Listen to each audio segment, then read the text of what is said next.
preocupaciones. En ese momento era lo más importante en este caso. Buenas a todos, estamos otra vez en Brave Una Story. En este caso traemos a un invitado del mundo de la movilidad, Emilio Froján. Bienvenido. Muchas gracias, Alberto. Nada, queremos conocer toda tu historia, saber pues, quién es Emilio, todos tus proyectos y bueno, pues ver dónde nos puedes inspirar y dónde podemos llegar, ¿no? con tus propuestas o tus iniciativas y tu vivencia. Así que si quieres empezamos. ¿Por qué quieres empezar? Pues a ver, la pregunta más importante yo creo, aunque yo creo que te conoce mucha gente ya, pero ¿quién es Emilio?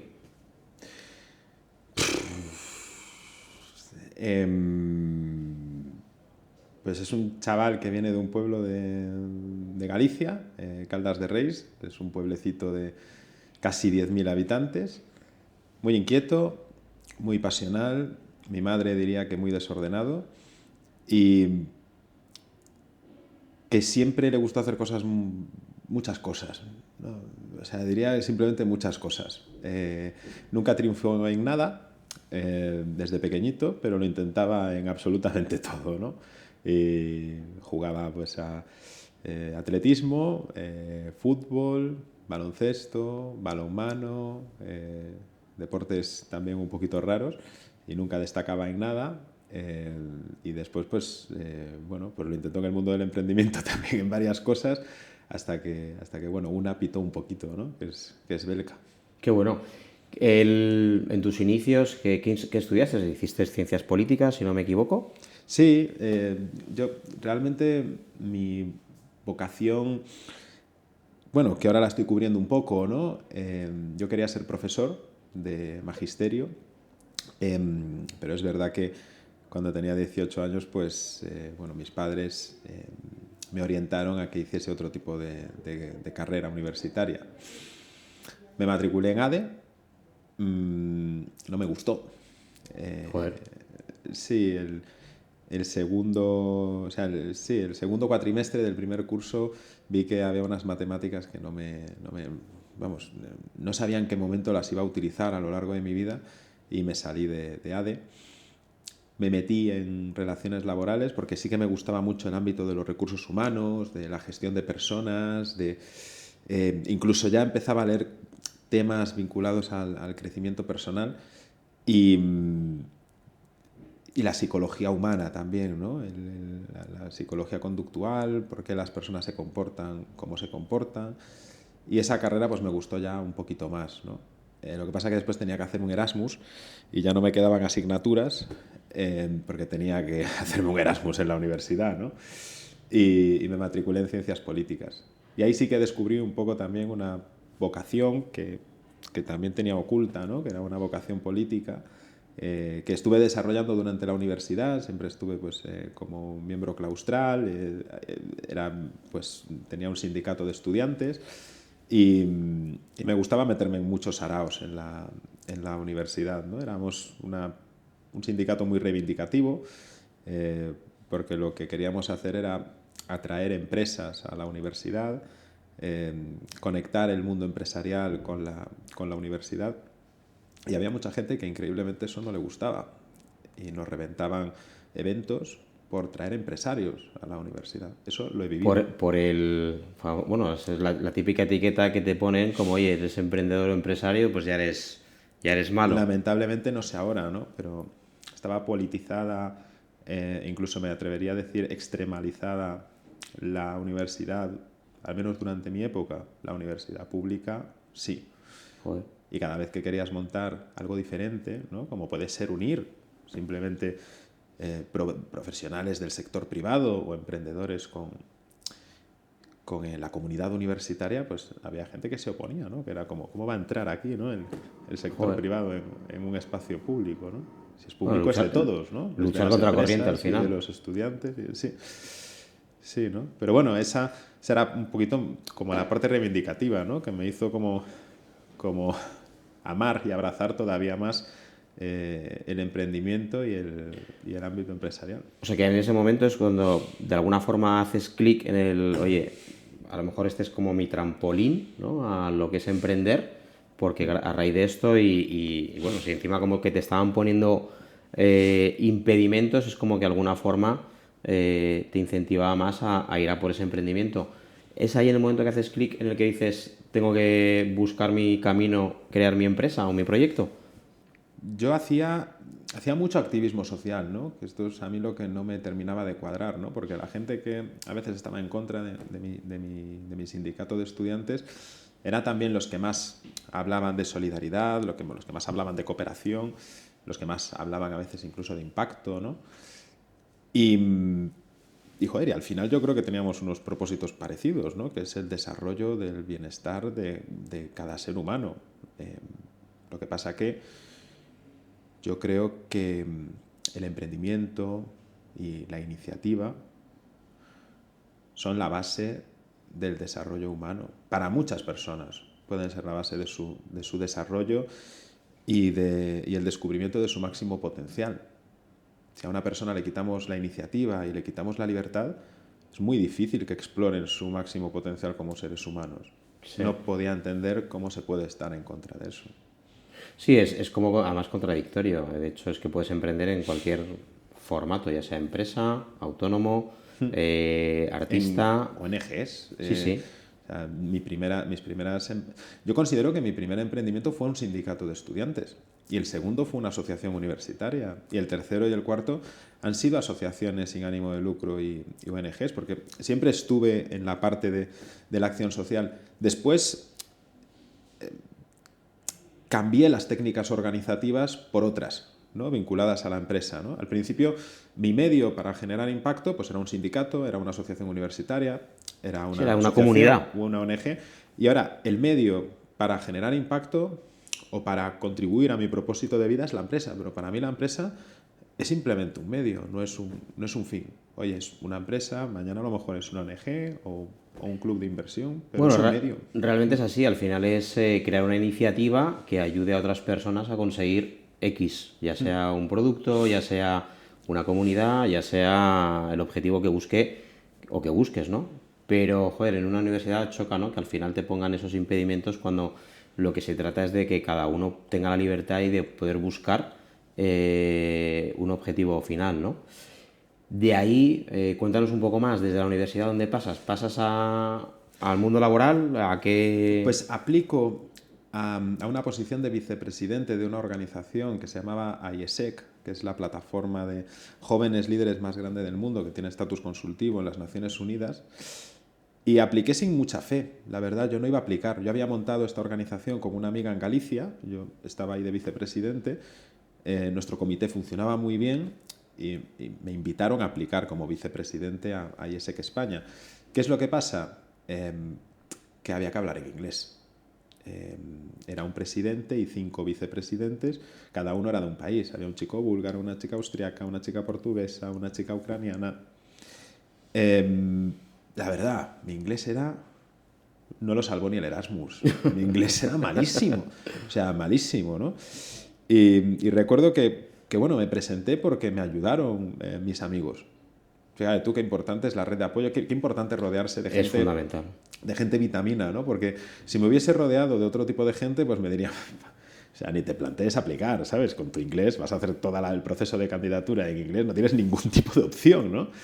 Y siempre he tenido la gran suerte en la vida de rodearme de gente buena, de gente que siempre me ha impulsado y que me ha sumado y multiplicado en vez de Sí, restarme. que creen en ti, que no tienen Justo. envidia. Que Al creen final... más en mí a veces que yo mismo.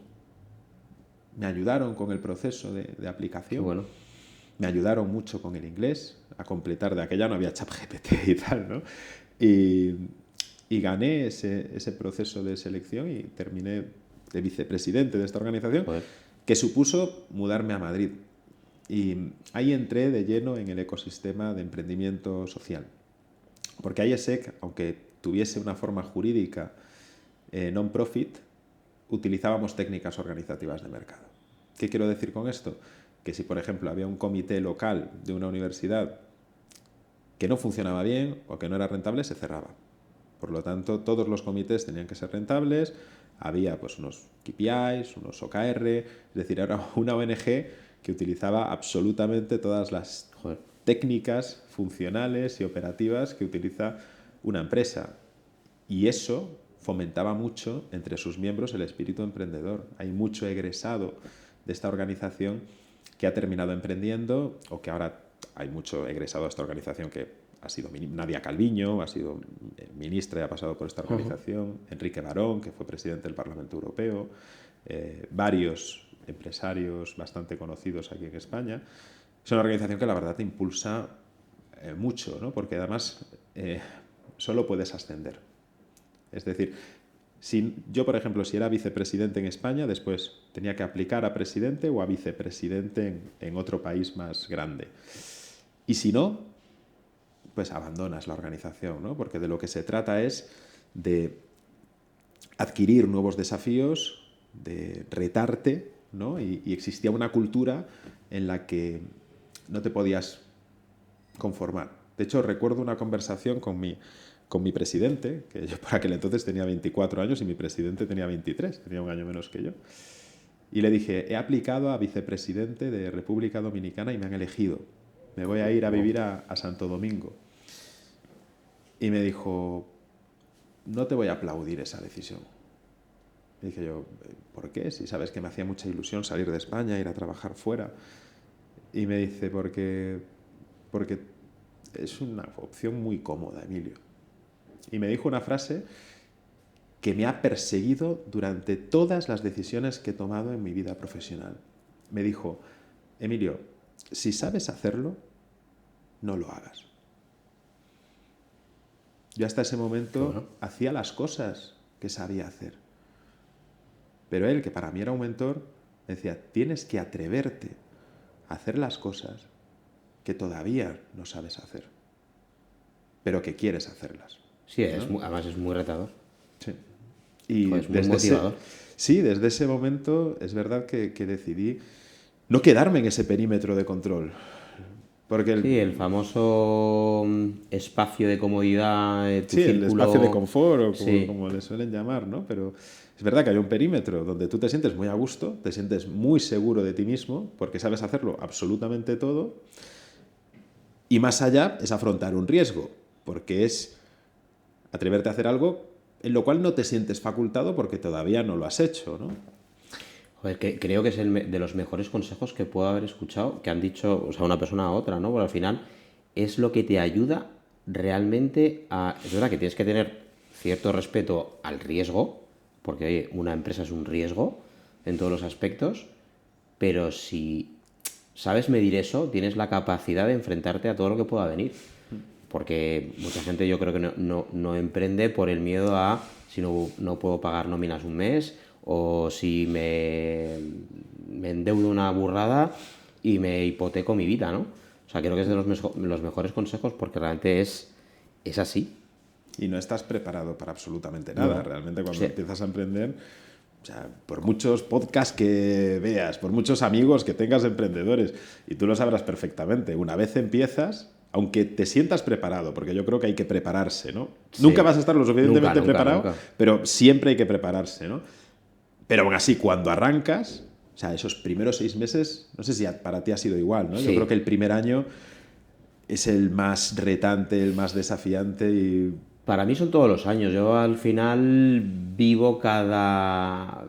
Yo aquí en Iscrema siempre lo digo. Tenemos que vivir como si fuera el primer día. Porque eso también nos hace estar muy, muy atentos a todo lo que sucede, ¿no?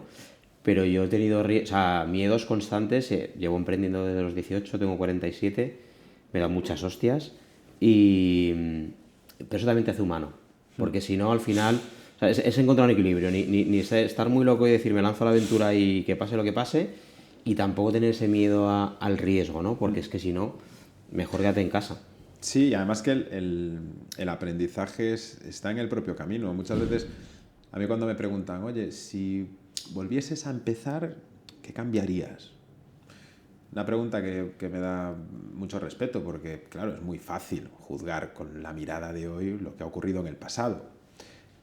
Yo siempre digo que no cambiaría nada, porque considero que en el veneno está el propio antídoto, en el sentido de, en los errores, en los tropiezos, está la capacidad para aprender algo nuevo. Es decir, los errores te facultan. Sí, son tal cual. facultativos. Es decir, tú pasas por un desafío que no habías pasado nunca antes y si lo superas, ahora de repente estás facultado para hacer algo nuevo. Algo que antes no te habías planteado hacer o que desconocías totalmente, ¿no? Entonces, en el propio veneno del fracaso, del error, ¿no? Que está muy, bueno, muy mal considerado, está el propio antídoto, porque una vez lo superas, es como que ya te has vacunado. Y ya dices, ah, vale, que hacer una ampliación de capital pues va de esto, ¿no? Que hacer un pacto de socios pues va de esto, ¿no? Que... Es un máster que haces en la vida que es pues, cuando te dicen de pequeño vas a aprender a hostias a veces. Pues es un poco lo mismo.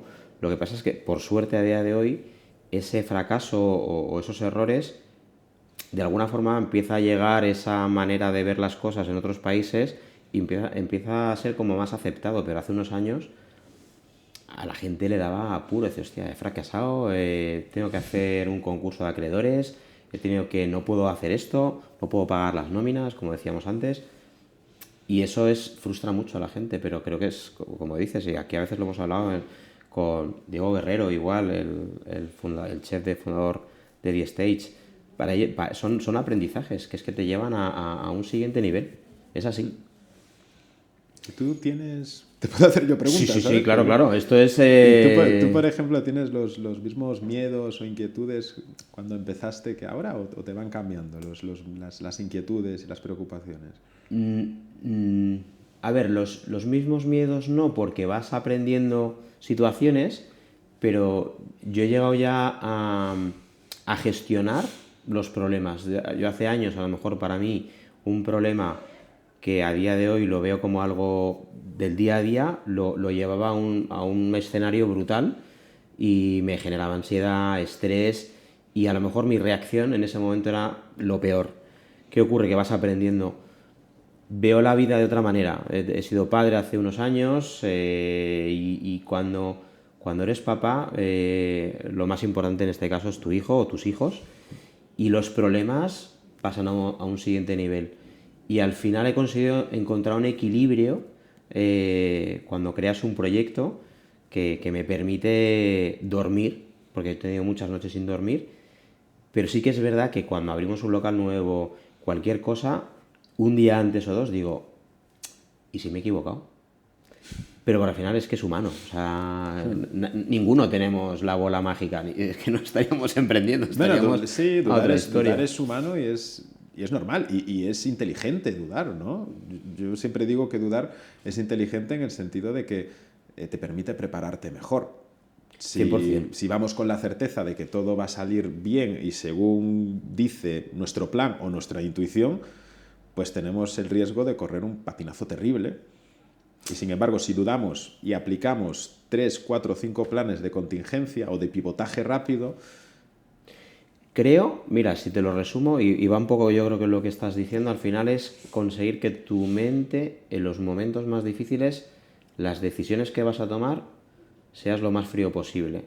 Y sobre todo, lo más rápido posible, porque a veces el esperar 1 o 2 días más puede conllevar que ese golpe, esa hostia, sea mayor, ¿no? Pero eso te lo va dando con el tiempo, las cosas. Emprender con 20 años y ser Mark Zuckerberg, pues solo lo ha hecho Mark Zuckerberg. Los demás, pues con el tiempo vas aprendiendo y cada proyecto que has creado y que a lo mejor, pues eso, ha fracasado, es un aprendizaje enorme que te va a ayudar a poner en orden todo lo que quieres hacer del día de mañana. Y son puentes. Si no hubiera hecho esto, a lo mejor no estaría aquí. Yo lo veo siempre así, para mí es un aprendizaje. Qué bueno. De ahí, ¿en qué momento pasas a Voy? Es decir, pues paso. Tu conexión a la movilidad. Ahí en IESEC ya entramos en el ecosistema de emprendimiento de impacto pues, por la puerta grande porque trabajábamos en el Impact Hub, que es una red de espacios de coworking.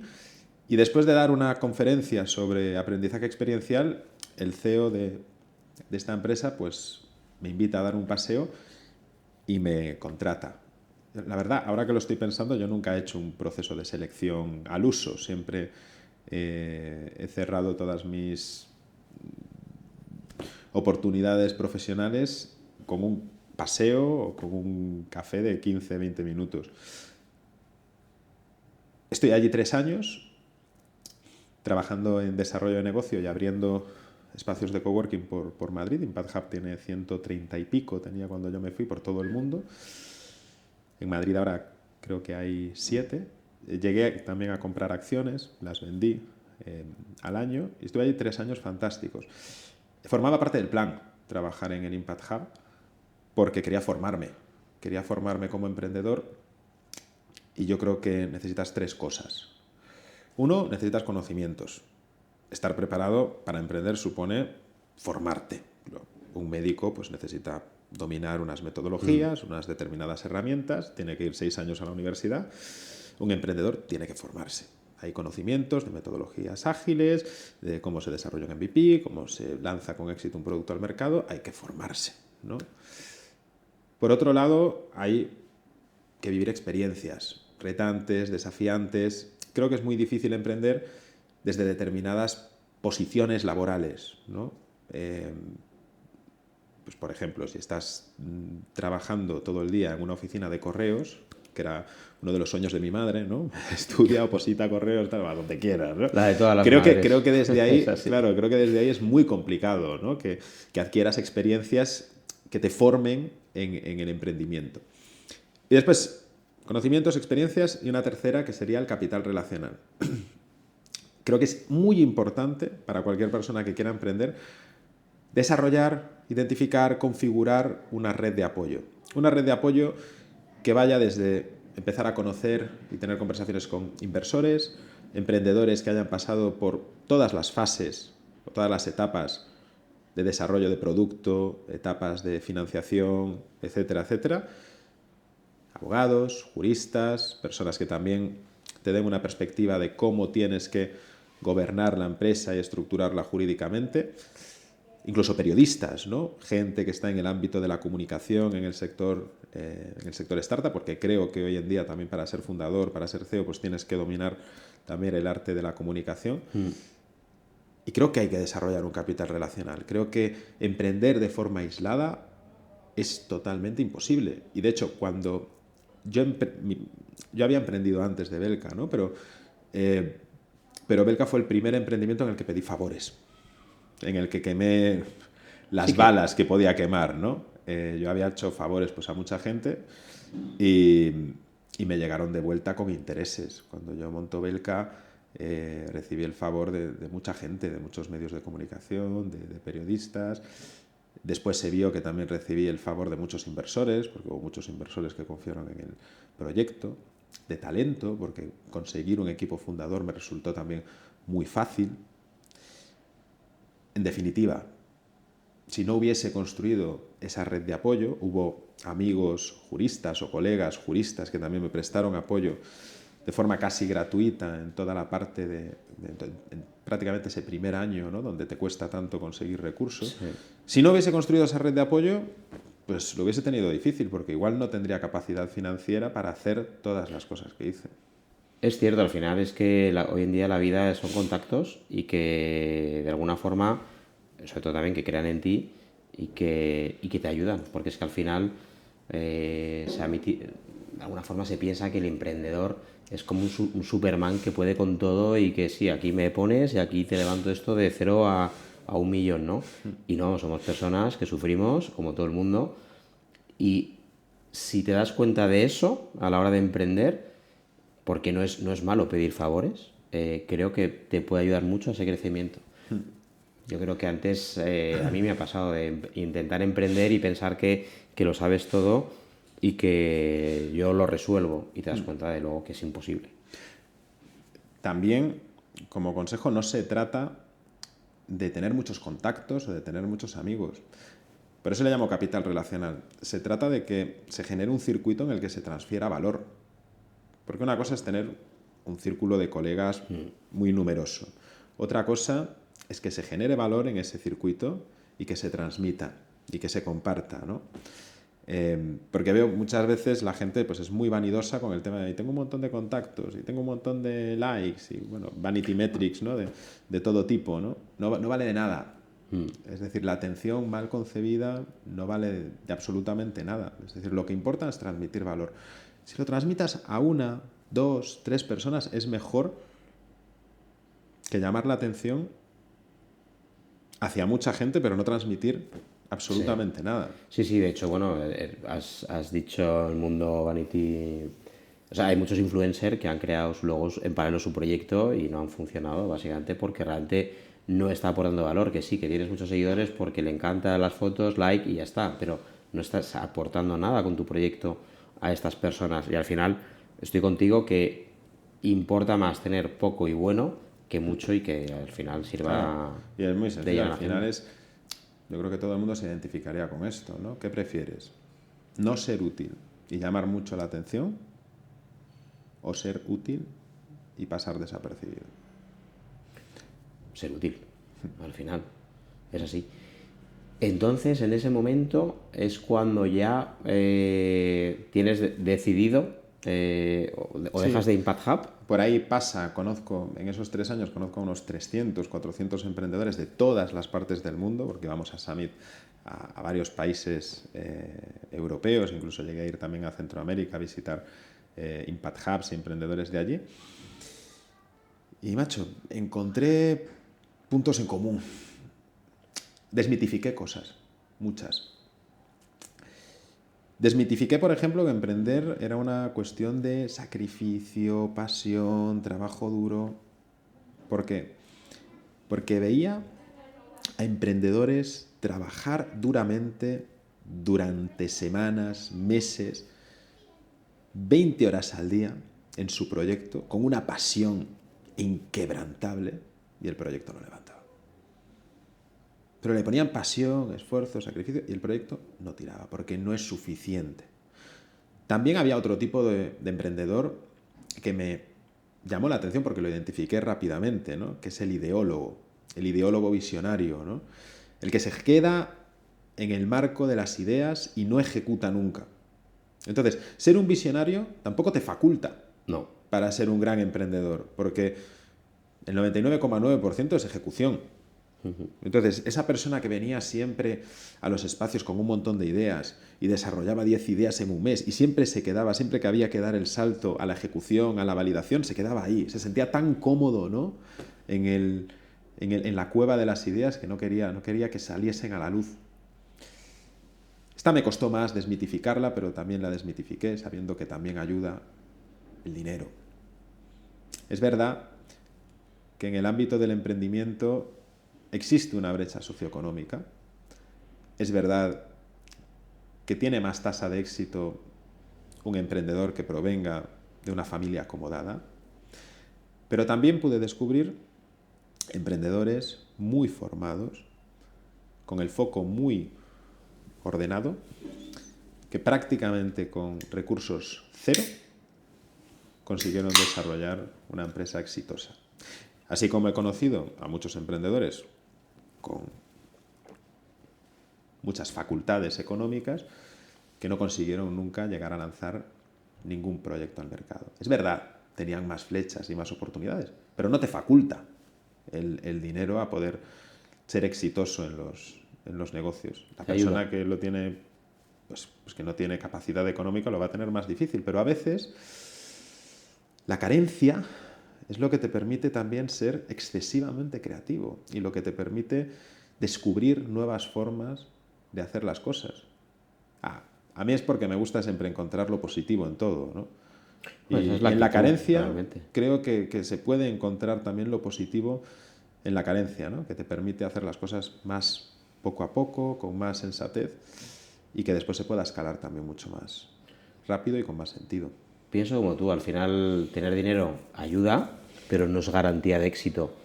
Y tener pocos recursos te hace que tu parte más creativa se busque la vida para decir, oye, esto sí o sí lo tengo que sacar.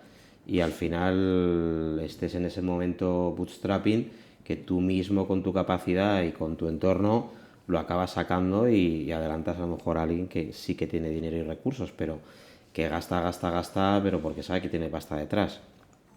Al final esto es como todo. Bueno, y te hago la pregunta, ¿qué opinas? ¿Es aptitud o actitud? Yo creo que es un combinado de ambas, pero primero viene la aptitud. ¿Sí? Hombre, yo creo que una persona no facultada, por mucha actitud que tenga, no va a llegar a mucho. Pero son importantes las Sí. dos, ¿no? Lo que pasa que yo creo que, mm, que tiene que ser un listo motivado. Tal cual. Sí, sí, nosotros, o sea, Y que el mejor de los casos, ¿no? Sí. Porque una persona no preparada, no quiero decir descalificativos, motivada puede ser hasta peligrosa, se puede llevar a mucha gente por delante. Es cierto, es es peligroso. cierto. Sabiendo también que es muy importante la energía, la actitud, todo, o sea, el compromiso, la buena energía, ¿no? Me encanta la gente que llega a la oficina, yo qué sé, con hambre, con ganas, con ambición, ¿no? Tienes razón, al final, aquí lo hablábamos en otros episodios, que veíamos más la actitud. Es verdad que si tienes actitud, de alguna forma es verdad que tienes que tener cierta formación para exactamente no liar la parda y llevarte todo lo que pilles por delante, ¿no? Pero de alguna forma sí que vemos eso, que yo creo que tienes que tener ese echado para adelante, decir, esto es lo que tengo y esto es lo que tengo que conseguir, ¿no? Y esa energía te ayuda muchísimo a esos momentos complicados, pues bueno, pues pasarlo lo mejor posible. La parte más, vamos a decir, de exposición que tienes, porque estás en el Forbes Under 13, tienes un medio, o tienes una columna en el Español, es decir, tienes una exposición enorme. ¿Cómo consigues vivir o cómo consigues mantener esa exposición desde la parte más personal? ¿Te afecta? Yo diría que no. Yo diría que... A ver, lo único que me inquieta de tener algo de exposición, a lo mejor por LinkedIn, es que hay mucho emprendedor, neoemprendedor, que me pide ayuda y que a veces no puedo atender a todas las personas, porque es verdad que yo vengo de prestar mucha ayuda de forma desinteresada. Entonces estoy acostumbrado a hacer mucho pro bono. Y claro, y cuando eres visible, pues te escribe mucha gente y te dice, oye, ¿me podrías mirar este proyecto? ¿Me podrías echar un vistazo al deck? Oye, quiero empezar a buscar inversión y no sé cómo hacerlo, ¿no? Entonces he tenido que crear, pues bueno, un circuito para poder intentar llegar a todo. Pues por ejemplo, inversiones, pues hemos montado pues un club de inversión, ¿no? Y entonces ahora todos los proyectos que me entran, pues les derivo una URL para que apliquen a la plataforma de inversión que he creado con unos ¿Cómo amigos. se llama la plataforma? Semente Capital. Que la creaste en Galicia, es La de creamos base justo gallega. en Galicia y es para invertir especialmente en proyectos gallegos. La hemos lanzado hace apenas 3 semanas y bueno, estamos ya con los primeros Qué análisis bien. de proyectos, ¿no? Somos varios inversores gallegos que solemos invertir juntos y nos apetecía crear una primera plataforma, comunidad de Business Angels en Galicia. Porque además en el norte no hay mucho. No hay mucha plataforma. Sí No, que no se suele había. usar por Valencia y En tal, pero. Galicia es la primera, Qué bueno. la primera comunidad de Business Angels, ¿no? Y está costando. Yo me di cuenta porque en Belka, por ejemplo, entraron unos 50 Business Angels gallegos, no se conocían entre ellos, ¿no? Y se conocieron a partir de empezar a venir a las juntas generales de Belka, a las reuniones de Belka, y dije, joder, pues deberíamos crear algo, ¿no?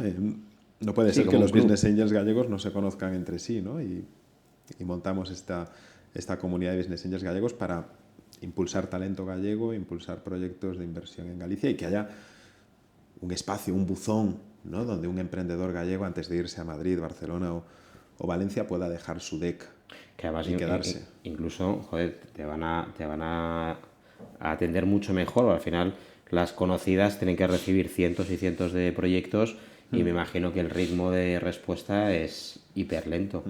Y entonces, ahí sí que te o sea, de alguna forma sí que te afecta, ¿no? Tanta exposición a toda esa información que te llega por LinkedIn. Yo te sigo mucho por LinkedIn. Pero bueno, después, o sea, tampoco es tanta, lo circuitas como puedes. Mentorizaciones, pues bueno, colaboro con una plataforma y doy pues X horas de mentoría a la semana. Después me gusta mucho la formación. Doy clase en 4 escuelas de negocio, todo esto siempre en fines de semana, y que bueno, que es un poquito mi profesión frustrada, ¿no? No es primaria porque son MBAs, pero bueno, al final Estás ejerzo en en parte The la Power docencia. MBA, ¿no? Estaba en The Power MBA cuando daban las clases in Ajá. life, era el responsable de las clases in life de emprendimiento, y estuve allí 2 años y medio hasta que terminaron las clases in life. Nada más con la gente de Power MBA muy bien. Es que al final todo es un circuito, ¿no? Porque Sí. Hugo Arévalo, Borja Danero, Quique Corral, los founders de The Power MBA son inversores míos. Yo después entré a dar clase en The Power MBA. Fui uno de los primeros alumnos de The Power MBA. Fui Qué alumno de bueno. la primera promoción de The Power MBA. O sea que Sí, todo bueno. se retroalimenta de alguna forma, ¿no? Sí, hay historias ahí. Yo con mis inversores hemos hecho cosas muy extrañas, ¿no? Inversores que me han invertido a mí, después han montado un proyecto y yo les he invertido a ellos. Bueno, No eso es es. una comunidad tan grande esta, ¿no? No, pero al final lo bueno es que confían en ti y confías en ellos. ¿Cómo, esto te lo iba a preguntar más adelante, pero ¿cómo gestionas 50 Business Angel? ¿O ya tienes un consejo ahora o...? Bueno, ahora mismo en Belka hay más. Eh, Belka es una comunidad de unos 1.300, 1.400 inversores. Es verdad que bueno, en Crowdcube ya hay unos 900 y pico, tirando a 1.000, y después en Pero el están ahí me hay imagino un que están grupo que están sindicados, ¿no? sindicados, sí, hay unos 320 o así que están sindicados en SEGO, después hay otros 900 que están en un Nominee Agreement, que es una especie de sindicación en Crowdcube, y después hay otros 110, 120 que no están sindicados todavía, estamos con el proceso de sindicación, ¿no? Son muchos inversores. Al final, mi empresa tiene un problema, y es que es hardware. Tiene dos, porque es B2C. Entonces, claro, es modelo de negocio y de producto que le da alergia a los venture capital de referencia. Esto supuso que tuviésemos que buscar dinámicas alternativas de captación de inversión. Primera ronda de inversión se hizo por LinkedIn y entraron pues business angels, gente que me conocía también de LinkedIn, y las siguientes rondas de inversión siempre estuvieron lideradas por business angels. Normalmente lidera un venture capital y Sí. acompaña más gente, ¿no? En este caso han sido las personas y los business angels los que han liderado las rondas. Incluso en la última ronda que entraron 4 venture capitals, fue liderada también por una campaña de equity crowdfunding. Joder. Y después entraron los venture capital, ¿no? Pero sí, es extraño porque he tenido que buscar la financiación de una forma no convencional. Bueno, también al final, tú al estar construyendo una comunidad, el que ya es una comunidad, creo que tiene hasta cierto punto positivo que tengas tanto inversor, porque al final es el cliente potencial. Y 1.000 y pico personas hablando de tu marca en su entorno fácil, 3, 2, 5 personas, Y tienes teniendo, un alcance enorme. y teniendo tantos inversores que son personas con mucha influencia, porque aquí hablamos de CEOs, de empresas que facturan muchos millones, algunos facturan unos cuantos cientos. Entonces, esa gente tiene un ámbito de influencia en el que yo no estoy. Entonces, más vale que esa gente esté recibiendo unos buenos reportes, esté teniendo siempre el pulso de la empresa. Yo intento que todos los inversores estén conectados semanalmente a la empresa. Incluso tengo un grupo de WhatsApp donde hay más de 100 inversores, que son yo creo que los inversores más influyentes que tengo, y prácticamente todos los días les comparto información, aunque sean notas de prensa, noticias que van saliendo, prelanzamientos de producto, lo que sea. Wow, ¿Sabes? pero ¿cómo sacas tiempo para tanta dedicación? Porque al final dar respuesta, no me No, quiero imaginar 100 respondiendo. no, claro, es decir, es unidireccional. Yo les escribo y les cuento cómo van las cosas.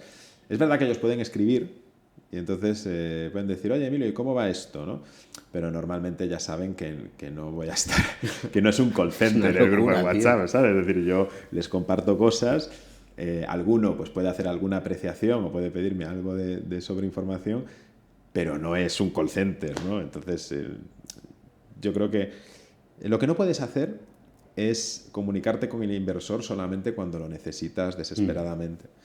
Y ese es uno de mis grandes aprendizajes, porque yo al principio le tenía pánico a reportar.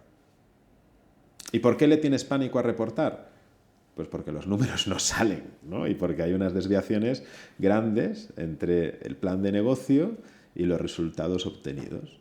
Y eso, no sé si tú lo has vivido, pero Sí. te genera, sobre todo en el primer año, Estrés. un estrés enorme, ¿no? Porque has jugado con unas proyecciones financieras que no se han cumplido y te sientes, pues, en cierto modo, un fraude por no haber conseguido los objetivos. Y yo decía, bueno, voy a esperar un mes más a reportar, voy a esperar otro mes, ¿no? Y un día dos business angels bastante conocidos aquí en España me pegan una llamada y me hacen una intervención. Y me dicen, Emilio, nosotros no estamos aquí para crucificarte ni para echarte broncas, o sea, estamos aquí para ayudarte. Pero para ayudarte necesitamos que nos digas qué es lo que está pasando y que nos lo digas de la forma más transparente y de la forma más diaria posible, ¿no? Y a partir de ahí, pues algunos reportes maravillosos, Qué bueno. prácticamente no de forma diaria, ¿no? Pero sí que hay comunicación con los inversores, al menos de forma semanal. Y de hecho, la última parte de mis reportes a los inversores siempre es cómo nos podéis ayudar, ¿no? Porque es una manera también de poner la pelota en su tejado, ¿no? Oye, necesitamos esto, somos muchos aquí, ¿no? Y la empresa también es vuestra, echarnos un cable, echar ¿no? un cable. Y hay muchos tratos que han llegado gracias a nuestros inversores. Creo mucho en el Smart Capital. Tenemos proveedores que son inversores nuestros, tenemos distribuidores que son inversores nuestros. Hay muchos distribuidores que los hemos conocido gracias a nuestros inversores. Hay muchos inversores que han entrado por otros inversores. Todas estas oportunidades solo pueden nacer de una forma, que es si le estás prestando un buen servicio a un inversor. Claro. Porque al final el inversor juega también con su confianza. No va a recomendar a un distribuidor ni va a recomendar a un colega inversor a que invierta en un proyecto si él no está contento, no está a gusto y no confía, ¿no? Porque al final se juegan también su reputación profesional. Que es lo más valioso. Claro, entonces el emprendedor que vaya a levantar ahora su primera ronda y que piense que esto es coger el dinero y no volver a comunicarse con los inversores o comunicarse solo en la Junta General de Accionistas, le recomendaría que fuese una persona atenta, amable y constante en las comunicaciones con el inversor, para que el inversor sepa también cómo puede ayudar, porque el inversor está ahí para ayudar. Y el Business Angel, además, es una figura de inversor que precisamente hasta le gusta ayudar. Muchas veces me llaman inversores y me dicen, Emilio, ¿cómo puedo ayudarte? No, además es que ahí se juegan su dinero al 100%. A lo mejor un Venture Capital, pues bueno, es el dinero de otros y bueno, a lo mejor la forma de ayudar es diferente, pero un Business Angel se vuelca mucho más. Yo fíjate, creo que todo esto viene porque por la cultura. Al final, cuando eres pequeño, llegas a casa, enseñas tus deberes, oye, no, es que me han puesto un cero, tal, y empiezas, es que esto está mal, esto está mal. Yo creo que los inicios de no reportar o miedo a dar datos que tú habías dicho, no es que vamos a hacer este plan, pero creo que viene de ahí, porque al final, lo acabas de decir súper claro, el inversor apuesta a un proyecto, sabe que es un proyecto y además si encima es un inversor con experiencia, sabe que puede salir bien, puede salir mal, o se puede desviar o pivotar o lo que sea. Y lo único que quiere es información para poder aportar. Pero es verdad que al principio te da mucho respeto, ¿no? Decir, hostia, me van a tirar de las orejas, soy un fracasado y tal. Y creo que esto viene de las collejas que nos habremos podido llevar de pequeños por no llegar a conseguir lo que nos pedían, ¿no? Sí, el miedo a la crítica, ¿no? Al castigo. Sí, tal ¿No? De cual. decir, oye, voy a presentar unos resultados malos porque me van a castigar, ¿no? Sí. No pensamos en voy a presentar unos resultados malos que me van a ayudar. No, pensamos en voy a presentar unos resultados malos, me van a castigar. Pues no, pues no. En este ecosistema, al menos, veo a la gente muy proactiva y muy orientada a la solución.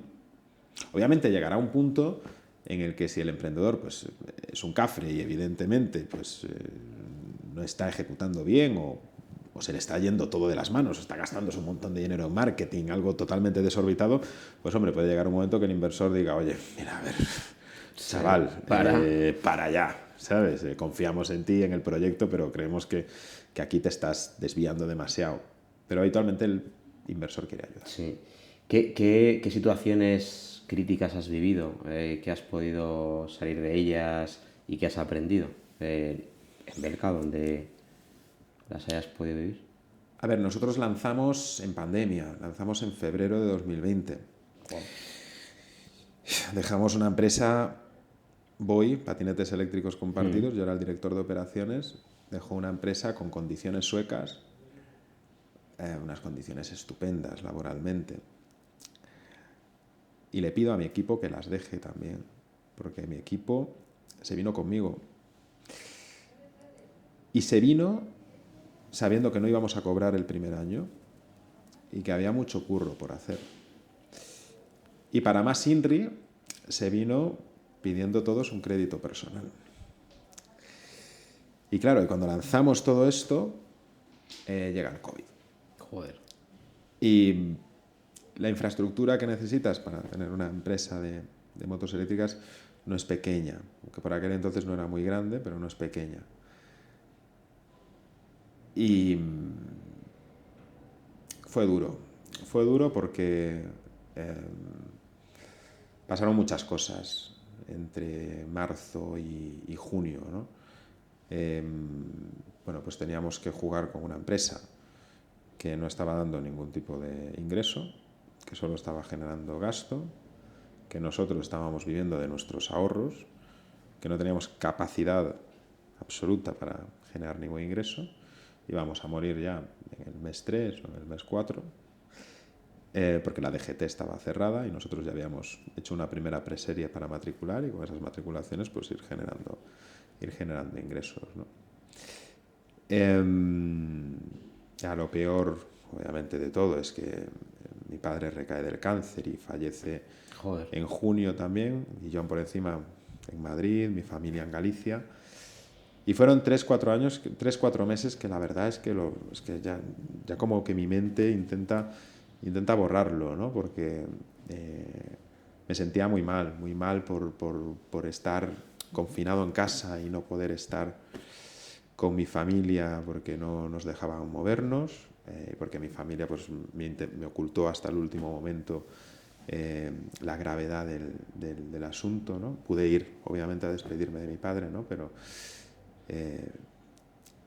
Pero bueno, pude compartir solamente 3 días con él, ¿no? Porque fue a principios de junio. Y bueno, y esa yo creo que ha sido como la mayor lección de vida. Joder. Pero bueno, como dije antes, el veneno es el antídoto, ¿no? Y yo creo que todas las experiencias te dejan algo positivo. Por ejemplo, los últimos días de mi padre, a mí me sorprendió mucho la entereza con la que los llevó. Yo siempre he sido una persona que le he tenido mucho miedo a la muerte. Y ver a mi padre llevar esos últimos días con tanta entereza, con tanta expresión de amabilidad y de gratitud a la vida, sin quejarse, con todas las preocupaciones que podía tener de su empresa, de la familia, de la universidad de mi hermano y tal, ¿no? Me amplió la perspectiva de lo que es la vida, ¿no? y de que hay que dar gracias por cada instante que vivimos y que hay que agradecer hasta el último aliento. Recuerdo a mi padre, pues horas antes, día antes de morir, ¿no? Que estaba todo el tiempo diciendo, oye, tenéis que dar las gracias a esta persona que ha llamado y se preocupó por mí, tenéis que llevarle un roscón a esta otra persona, tal, ¿no? A todo muestras como de agradecimiento, ¿no? y de dar, de dar, de dar, de dar. O sea, en un momento en el que a ti como humano, ¿no? Como ser humano, seguramente que lo que te apetece es recibir, ¿no? Recibir cariño, recibir mimo, recibir abrazos, recibir atención, ¿no? Porque te estás muriendo.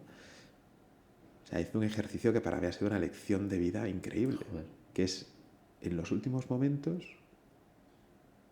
seguir dando, dando, dando, dando, dando, ¿no? Y agradeciendo, ¿no? Y agradeciendo en cada instante de la vida, ¿no? Y Joder, eso ha sido, ¿no? Pues una experiencia muy dura, pero que también termina con un profundo aprendizaje que te queda para toda la vida. Esa experiencia entiendo que te marcó tu estilo de liderazgo, me imagino, al final a la hora de gestionar un equipo, porque claro, ¿cuántos sois en Belka actualmente? Pues por aquel entonces seríamos 15, ahora estaremos por ahí también. Entiendo que, esa lección de vida que comentas, que es muy dura, te ha marcado mucho en tu forma de liderar tu proyecto, ¿no? ¿Cómo lo podrías definir? Bueno, yo creo que, o sea, yo creo que me enseñó más a relativizar un poquito las cosas importantes de la vida, ¿no? Eh, Mi padre nunca se pilló unas vacaciones. No recuerdo a mi padre. Mi padre yo lo recuerdo toda la vida levantándose a las 5 o 6 de la mañana, yendo a su propia empresa. Y nunca le vi cogerse más de una semana de vacaciones. Siempre era para estar con nosotros, para estar con sus hijos, ¿no? También descubrí en esos últimos días que me importaba una mierda la empresa, ¿no? Que lo más importante era la familia. Y las preocupaciones venían por ahí, y la gratitud iba hacia ahí, ¿no?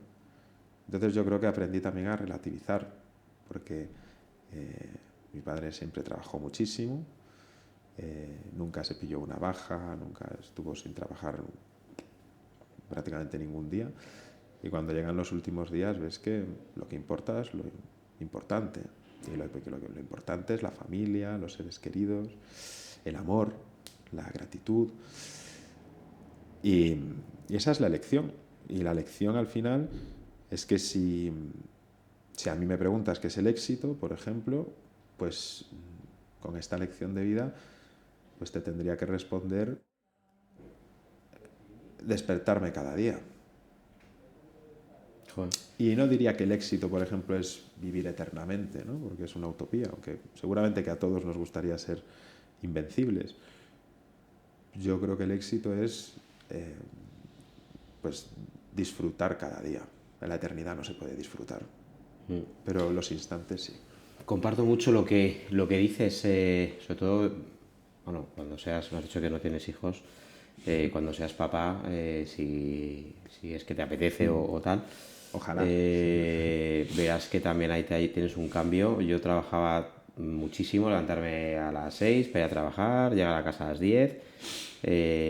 A mí que naciera Álvaro me cambió la vida por completo. Yo cada día me levanto dando las gracias a Dios, bueno, mis cosas y tal. Y a veces tengo conflictos internos de, joder, tengo que trabajar un poco más porque tal, pero no, es que quiero ver a Álvaro. Y bueno, cuando nació, para mí fue un momento también como de frustración brutal porque tenías, oye, ¿qué haces? ¿Haces esto? ¿Estás atento a Álvaro? No sé qué. Y te das cuenta que lo más importante es eso. Y conseguir ese equilibrio me ha costado. He tenido momentos duros mentalmente para mí, pero creo que en esta vida hay que estar súper agradecidos y más cuando, oye, luchas contra corriente y empiezas a conseguir cosas, ¿no? Que parece que luego cuando estás consiguiendo cosas te empiezan a caer situaciones hostias, hablando así, por todas partes y dices, bueno, pues hay que seguir para adelante, ¿no? Y, joder, creo que eso te hace más fuerte y te hace mejor persona. ¿Puede ser que tu padre también te inspirase a la hora de emprender porque tuvo una empresa o...? Yo creo que sí. Mi padre nunca me puso a trabajar en su empresa. Era una empresa pequeña, eran 3 personas. Era mi padre, mi tío y una o 2 personas más, ¿no? De hecho, él siempre se consideró autónomo, no empresario. Pero sí, me gustaba ese estilo de vida. ¿no? Él se dedicaba al final a vender y era una empresa de compra-venta de atún. Y me gustaba la venta. No sé si me gustaba la empresa o la venta, ¿no? Pero visitar clientes, cerrar contratos, solucionar problemas de postventa, ¿no? Con clientes. Bueno, me parece una vida entretenida. Bueno, yo he escuchado en algún podcast que he visto de ti que una de las cualidades que tiene que tener un emprendedor es vender.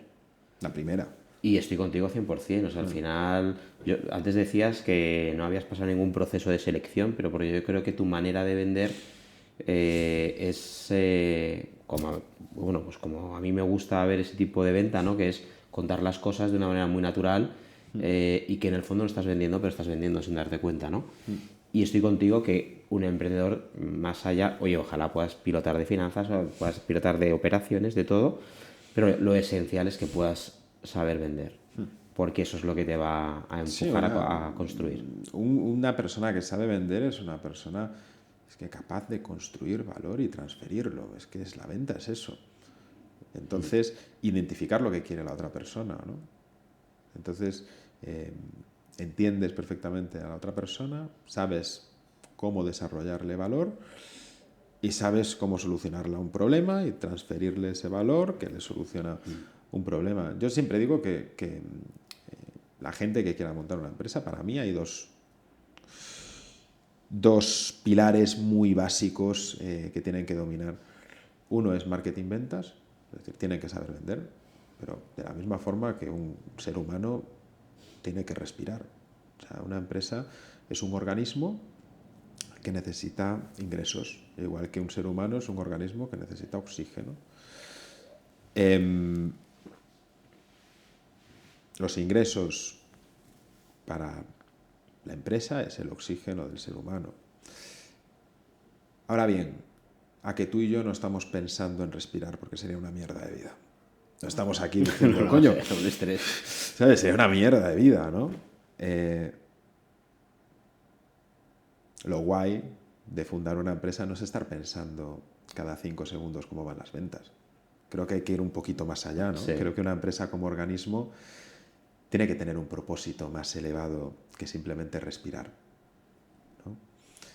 Y seguramente que lo tenemos, ¿no? Y que eso es lo que nos mueve, porque si tuviésemos que estar todo el tiempo pensando únicamente en respirar, sería una mierda. No podías ser vivir, empresario. no podías vivir. Sí.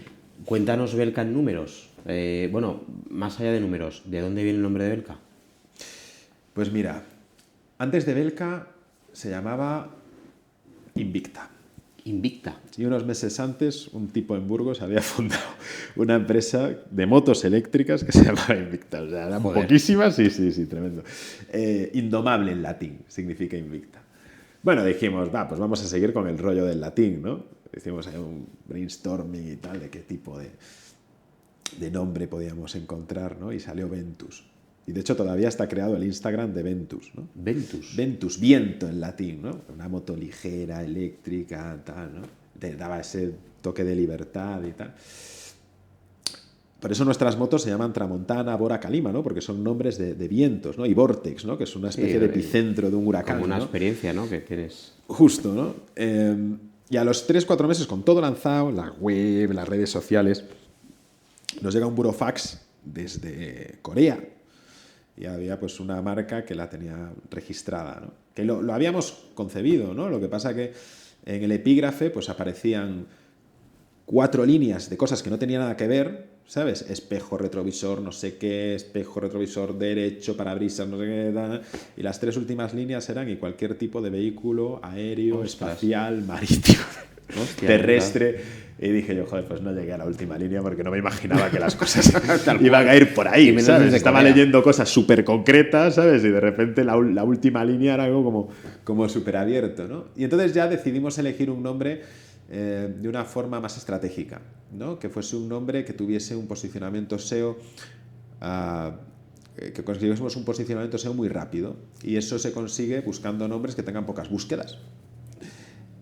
Nombres más genuinos, ¿no? Ya no íbamos a ir a por la palabra pues inspiradora en latín, Porque al final, Ventus e Invicta, pues había un montón de marcas de relojes, de camisetas, de todo, de tintes del pelo y tal, en un montón de países, ¿no? Porque como el que en latín le mola a todo el mundo, poner nombres de empresas con nombres en latín, ¿no? Y entonces decimos, darle un giro. Yo juro que no tomé ningún tipo de sustancia esa tarde, solamente unas cervezas. Y terminamos en ir al espacio y terminamos en progreso por ir al espacio y protección del medio ambiente y entonces el progreso acompañado de la protección del medio ambiente, ¿no? Y todo eso lo ejemplificamos en una misión interespacial rusa que fue la primera misión interespacial con seres vivos que se preocuparon de que retornasen con vida. Todo el mundo recuerda a Laika, que fue el primer perrito que fue al espacio, pero la pobre Laika murió. ¿Murió en el espacio? Claro. Todo el mundo recuerda a Laika como algo súper chulo, pero la pobre Laika murió, ¿no? Pero Belka, con B y con K, fue la primera perrita que fue al espacio. En esa misión interespacial, en este caso fue rusa, se preocuparon de que volviese con vida, ¿no? Entonces es la expresión del progreso y el cuidado, ¿no? De, oye, vamos a progresar, vamos a hacer una misión que va a darnos un montón de aprendizajes, pero no descuidemos lo importante, que es la vida y la protección del medio ambiente, ¿no? y de nuestro ecosistema y de las personas. Y Belka volvió con vida y el nombre pues se quedó Belka con V y con C, ¿no? Un trabajo de naming brutal. O sea, y de brainstorming sobre todo. Y bueno, y en números, ¿qué puedes contarnos de Belka? Facturación, pues ventas. En números, pues mira, el primer año cerramos con unos 380.000 euros de facturación, el segundo año unos 900.000, el tercer año un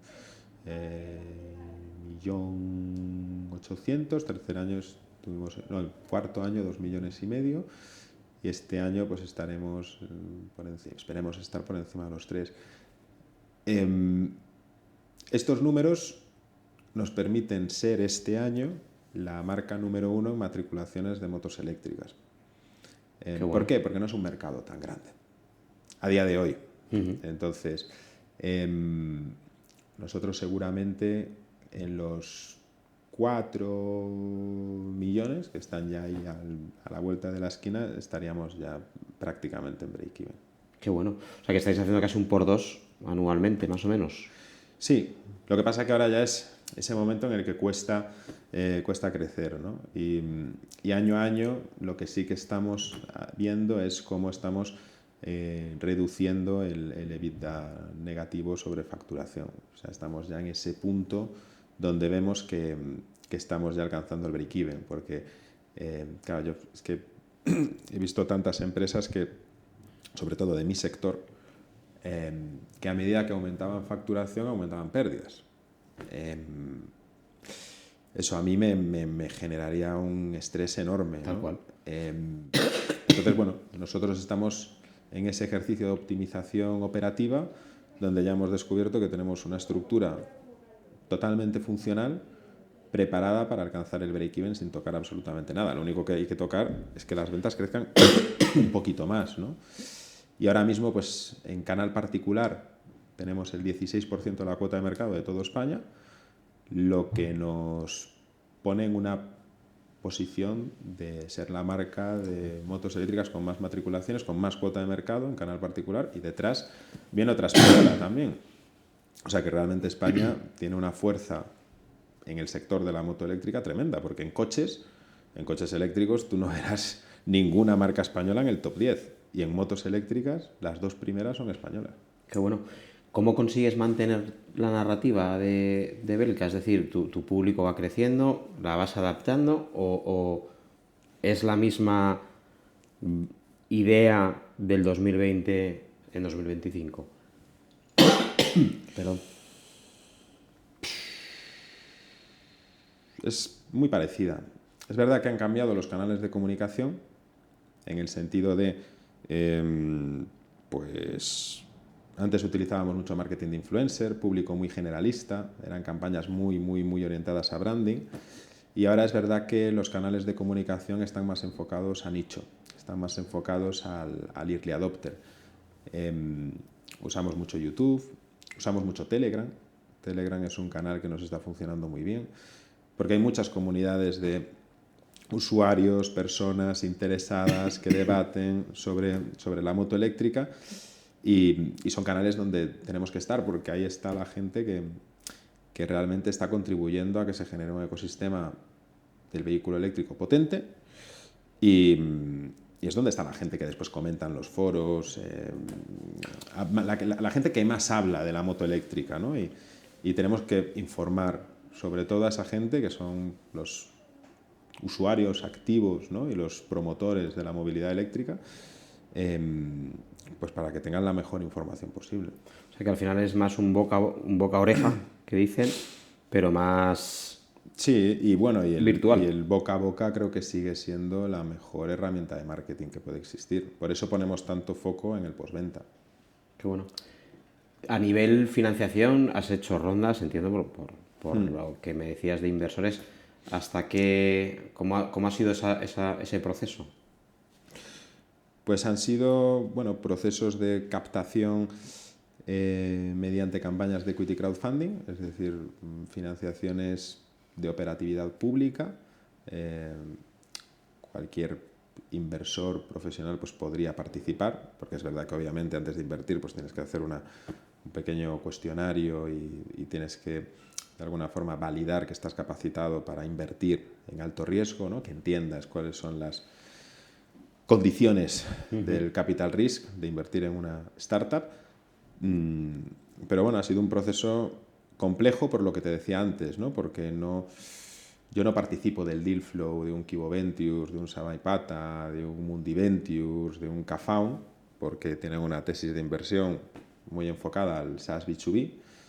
Entonces, bueno, nos ha tocado buscar otro tipo de financiación, y yo creo que el aprendizaje ha sido muy positivo porque nos ha permitido hacer cosas diferentes, crear una comunidad de gente influyente que nos está ayudando también mucho, y bueno, y el aprendizaje pues es ese, ¿no? Que estamos muy a gusto yendo acompañados. Qué bueno. ¿Algún consejo que quieras trasladar a alguien que quiera invertir, crear un proyecto que tenga que ver con la movilidad? Porque yo te sigo en redes y veo que es complejo por las legislaciones, las normativas, no sé qué, no sé cuántos. ¿Qué consejo puedes dar a alguien que se quiera lanzar en el mundo? Pues que identifique su mercado, lo primero, su mercado, su cliente objetivo, y después que se ponga a investigar alternativas parecidas, similares, que haya en otros mercados. Que es un poquito el ejercicio que hice yo antes de ponerme a desarrollar junto con mis co-founders Belka, una marca de motos eléctricas en España. Nos empapamos de lo que había en Alemania, en Estados Unidos, en China, en otros mercados, pues para entender si esto tiene sentido, porque si hay algo ya validado en Alemania, pues a lo mejor lo que tienes que hacer es coger eso y ver cómo lo puedes mejorar, pero no empezar de cero. Muchas veces veo a emprendedores empezando de cero, y me da pena, ¿no? Porque habitualmente cuando empiezas un pitch diciendo esto no se le ha ocurrido a nadie, Ya. o soy el único que lo tiene, habitualmente, y digo habitualmente, hay excepciones, ¿no? Pero habitualmente es porque no funciona. Es muy difícil ser totalmente genuino, ¿no? Marza, lo que decíamos antes. O peor todavía, ¿no? Es porque no te has molestado, que esto todavía sería peor, no te has molestado en investigar qué productos solucionan ese mismo problema que has identificado en otros mercados, ¿no? Siempre hay competencia. Yo no conozco ningún producto tan genuino ni ningún emprendedor tan genuino que haya desarrollado algo que no tenga competencia, porque siempre hay un competidor complementario, ¿no? Que a lo mejor no hace exactamente lo mismo, pero sí que soluciona el mismo problema. Por lo tanto, ya estás compitiendo. Tal ¿no? cual, tal cual. Y algún momento, ya no consejos, ¿qué momento crítico has podido vivir en estos casi 5 años en Belka? A ver, ha habido muchos, ¿no? Que tampoco quiero profundizar, pero En el que puedas, claro, lógicamente. sí, a nivel gobernanza, pues ha habido cambios. Pues empezamos 6 fundadores, ahora quedamos 3. Ha habido muchas reestructuraciones. Hemos pasado, por ejemplo, la parte de marketing, la tuvimos in-house, ahora está externa. Hemos hecho un proceso de staff on demand y hemos hecho un proceso de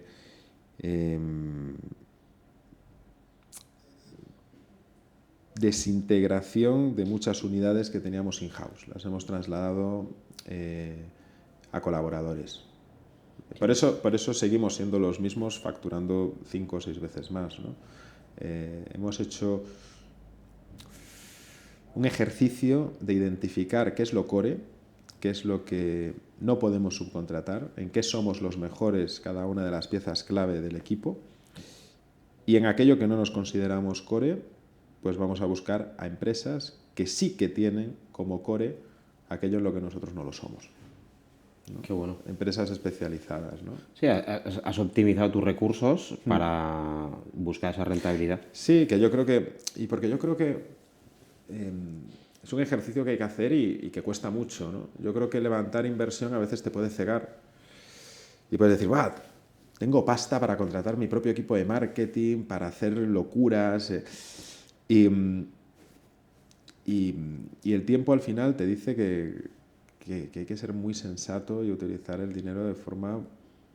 Lógica, ¿no? Además que la pasta que levantas está destinada al plan que vas a hacer, no es al plan más X, más X, más X, más X, porque es finita lo que has levantado. Y bueno, vamos a conocer un poco más la parte de tu lado más personal. ¿Una serie que nos recomiendes? Hay muchas que me gustan. Prison Break me gustaba mucho, Lost, You. La mejor es Juego de Tronos. Es brutal, esa es muy buena. Es que a quien no le gusta. A ver, soy muy friki de Cuéntame cómo pasó. Habrás visto, me imagino, la de WeWork, ¿no? Que si has estado en Impact Sí, Hub... la de WeWork, la de Silicon Valley, me parece una serie muy guay para emprendedores. Esa mola mucho. Porque cada capítulo es como modelo de negocio, naming, no sé, cómo descubrir tu cliente, cómo captar inversión, cómo hacer un pacto de socios, ¿no? Silicon Valley es una serie que mola mucho para cualquier persona que quiera emprender. Es un máster. Sí, la verdad es que Silicon Valley es un máster. Es verdad que hay así. cosas que a lo mejor las maxifican un poco, ¿no? Pero a grandes rasgos yo creo que las historias que le pasa al prota es lo que le puede pasar a cualquier emprendedor que se haya metido en el mundo del capital de riesgo. Sí. Oye, un viaje que hayas hecho que recomiendes en el que yo, si te sirve de ayuda, yo me hice mi viaje a Japón y fue el viaje que me descubrió muchas cosas, ¿no? ¿Algún viaje que recomiendes? A ver, a mí, por ejemplo, me gusta mucho, está totalmente desconocido, ¿no? Pero bueno, aquí en España, para que la gente pueda ir fácilmente. Me gusta mucho la Sierra de la Culebra por Zamora, que es una de las zonas más deshabitadas de Europa. Y bueno, allí pues te encuentras paisajes. Me encanta porque puedo ir allí y estar paseando en agosto durante 3-4 horas sin encontrarme a nadie.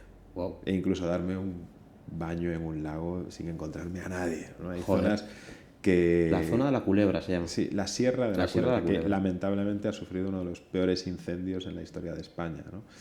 Recientemente, por lo tanto, pues todavía más lo voy a recomendar ir allí porque han sufrido mucho. La zona de la Ribera Sacra es muy especial, las Rías Baixas. Después, fuera de España, yo es que soy mucho de viajar por España, pero yo sé, a mí me gustó mucho Honduras. Qué bueno.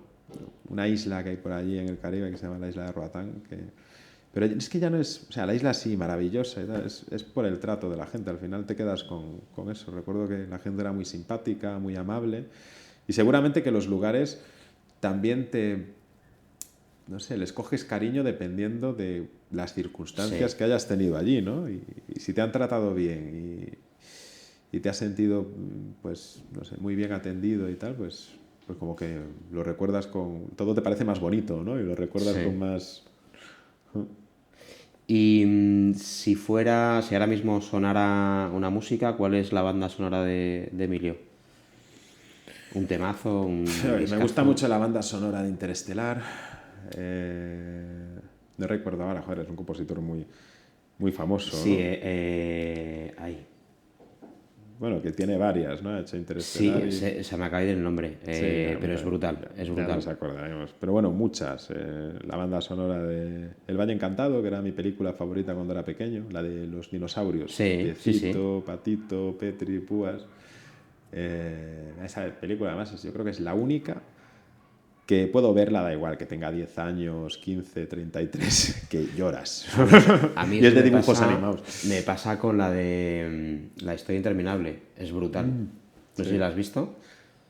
Pues tío, la verdad es que Atreyu pues me tienes, la tienes voy a que ver verlo. esta O sea, noche. es muy.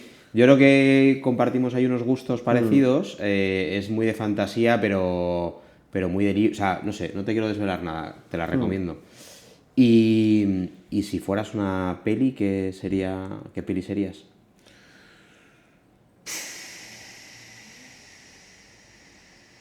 Va, me mola mucho Gladiator.